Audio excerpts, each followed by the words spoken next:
governo central sírio fossem incluídos nas listas de organizações terroristas. De nada adiantou.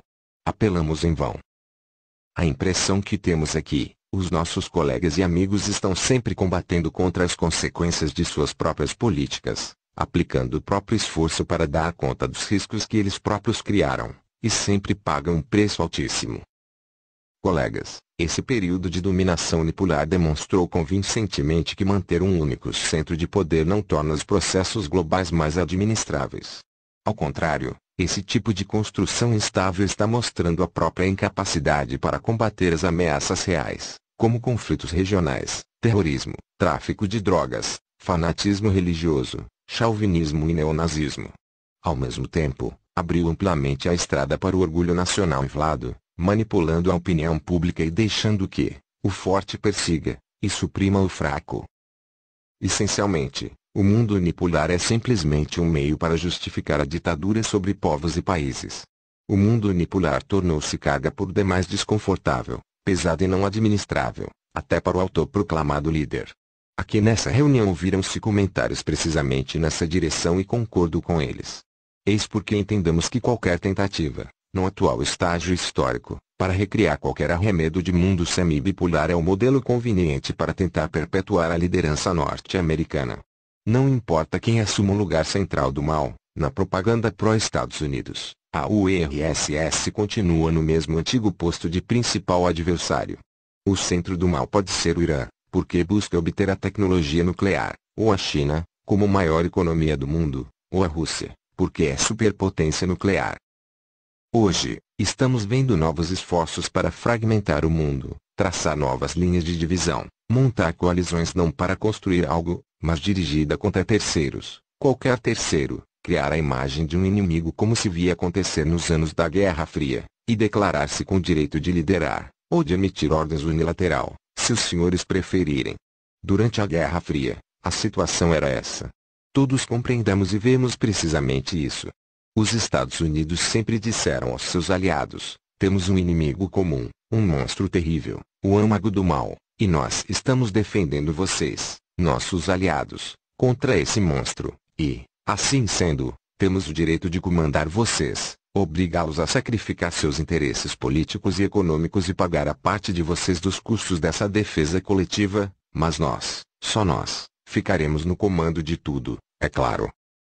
Em resumo, vemos hoje tentativas, num mundo novo em transformação, para reproduzir os modelos familiares da administração global, e tudo isso só para assegurar aos Estados Unidos aquela sua posição de excepcionalidade, e com isso, recolher dividendos políticos e econômicos. Mas essas tentativas são cada vez mais distanciadas e divorciadas da realidade, em contradição com a diversidade do mundo. Passos desse tipo inevitavelmente criam confrontação e contramedidas, e têm efeito contrário aos efeitos buscados.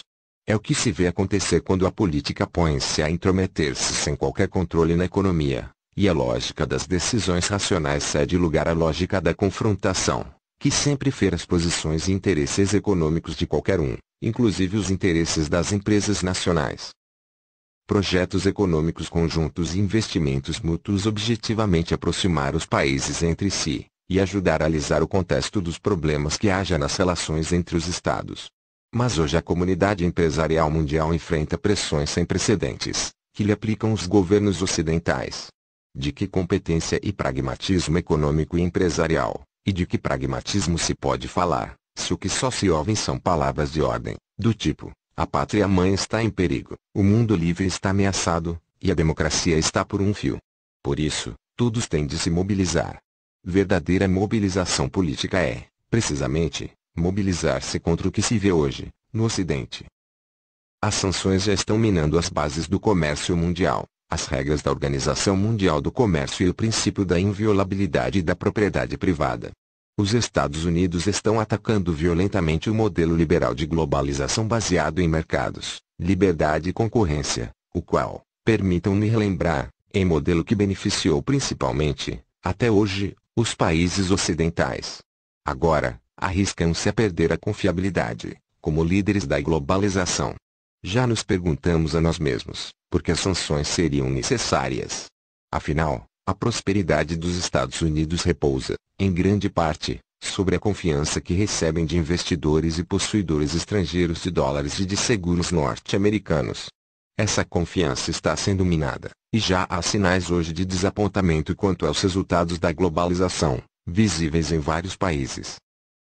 O bem conhecido precedente, o caso de Chipre, e as sanções politicamente motivadas só fazem reforçar a tendência na direção de todos trabalharem para fortalecer a soberania econômica e financeira de seus próprios países, ou de seus grupos regionais, com vistas a encontrarem-se meios para os próprios países protegerem-se contra o risco de pressões externas.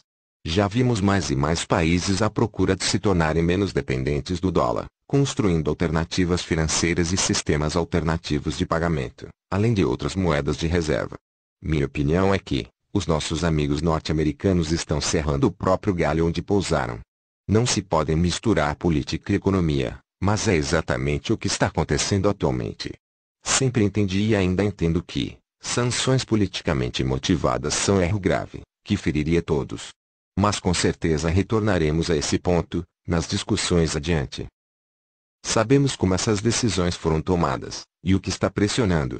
Mas permitam-me destacar que, a Rússia não se deixará envolver, e nem se declarará ofendida ou baterá em alguma porta pedindo esmolas. A Rússia é um país autossuficiente.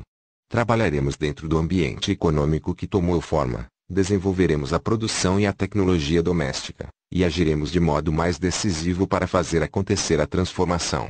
Pressões externas, como se viram em ocasiões passadas, só farão consolidar nossa sociedade, nos manterão mais alertas, e nos levarão a nos concentrar ainda mais em nossas metas de desenvolvimento.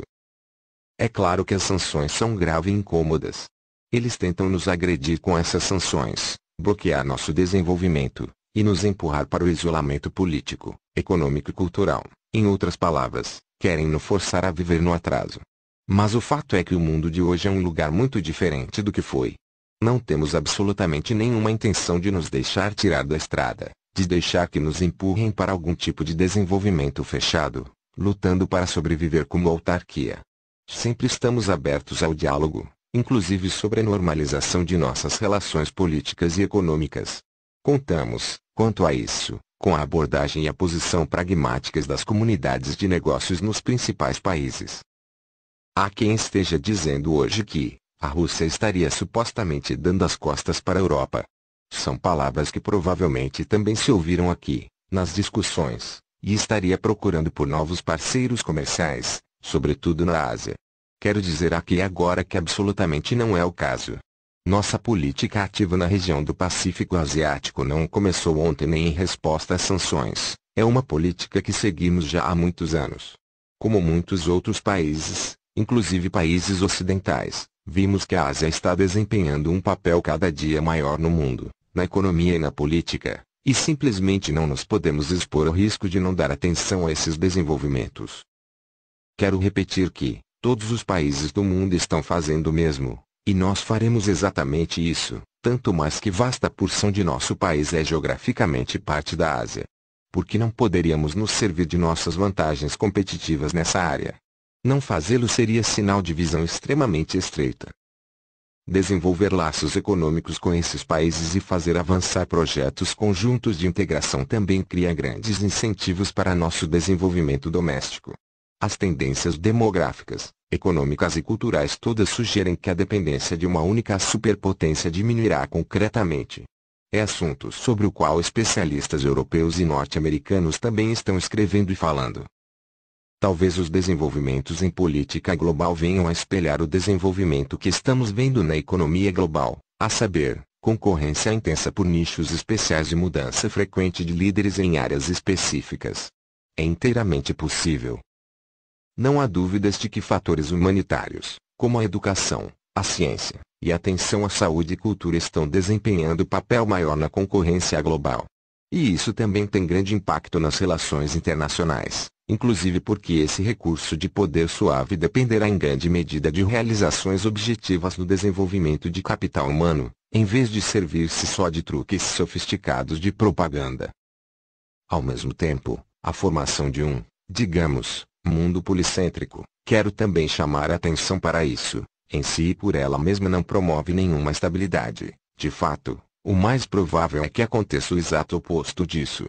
O objetivo de alcançar o equilíbrio global é converter um quebra-cabeças extremamente difícil em uma equação com várias incógnitas. Assim sendo, o que o futuro nos reserva, se escolhermos viver não por regras, por mais que as regras sejam estritas e inconvenientes, mas viver absolutamente sem regra alguma. E esse cenário é inteiramente possível, não podemos descartá-lo, dadas as altas tensões que se verificam na situação global. Já se podem fazer muitas previsões, levando em conta as tendências atuais, e infelizmente, nenhuma delas é otimista.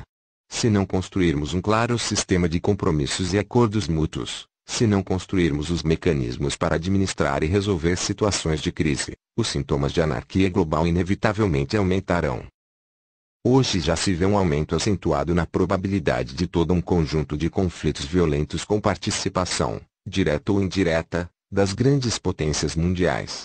E os fatores de risco incluem não só os tradicionais conflitos mundiais, mas também a instabilidade interna em estados separados, especialmente se fala de nações localizadas nas intersecções de grandes interesses geopolíticos dos estados, ou na fronteira de continentes civilizacionais, culturais, históricos e econômicos.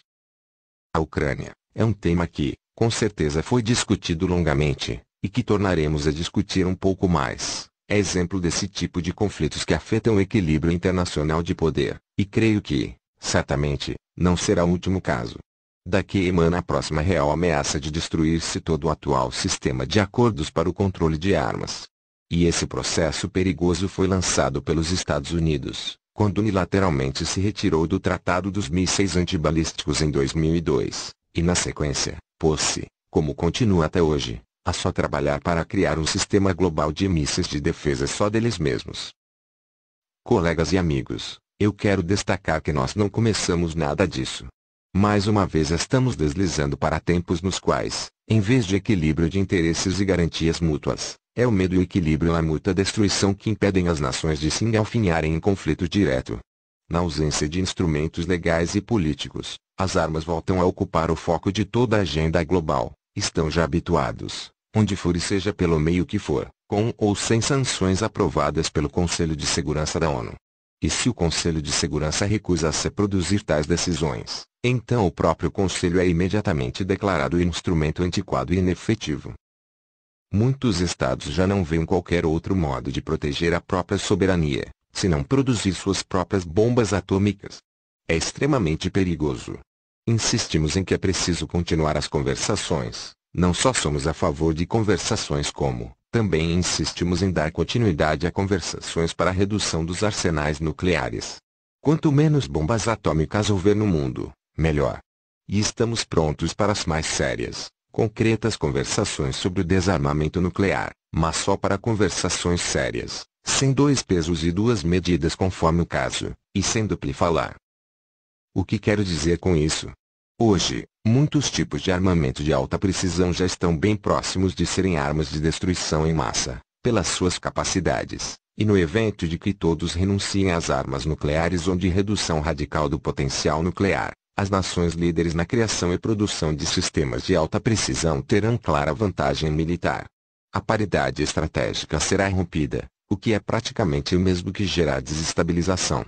O uso de um chamado primeiro ataque global preventivo pode ficar muito tentador. Em resumo, os riscos não diminuem, mas intensificam-se. Outra óbvia ameaça é a escalada ainda maior dos conflitos étnicos, religiosos e sociais. Esses conflitos são perigosos, não só pelo que são, mas também porque criam em torno deles zonas de anarquia, ausência de lei e caos, locais confortáveis para terroristas e criminosos, nos quais a pirataria, o tráfico de pessoas e o tráfico de droga prosperam. Vale anotar que,